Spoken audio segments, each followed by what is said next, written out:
Can't read a book by its cover, and the same can be true for smartphone apps. Current count, about 14,000 unsafe apps out there. We've got our tech guru, Scott Schaefer, joining us from Blade Technologies. And this goes for Androids and also iPhones. Right. There was a mobile security vendor that went through and took a look at everything that was in the Android store and in the iOS Apple App Store. And they took a look at these apps and they found 14,000 of them, as you mentioned, that did something malicious, data leaking, sending information back to the mothership type of things. And this is starting to affect people not only because of their personal security, but at their workplace, because people have workplace information on them. And that's something that's huge. Every business needs to understand.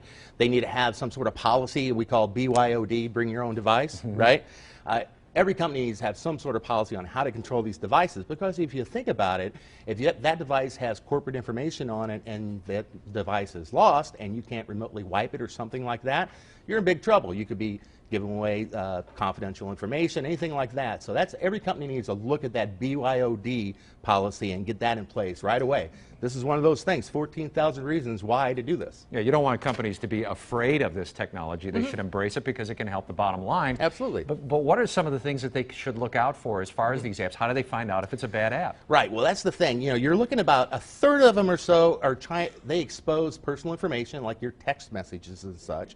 Another third they looked at does some suspicious activities, and that encompasses a lot of things.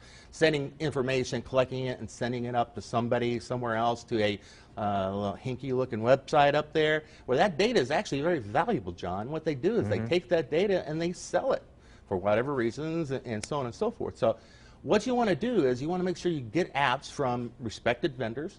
Check out the ratings. You know, if you find an app and it only has 10 comments or ratings that are all 5-star, something like that, probably want to be a little careful. Do a little research. You do your due diligence.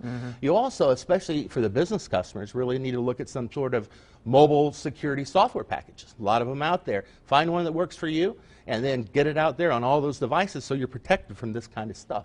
Yeah, buyer beware. There was one recently. It was just a simple flashlight, and even when people deleted the app, it remained on the phones. Exactly. You have to be very careful about what rights you give this stuff. All right, Scott Schaefer from Blade Technologies, thanks for coming in. We appreciate it. My pleasure. Happy Bow Tie Tuesday. Next time.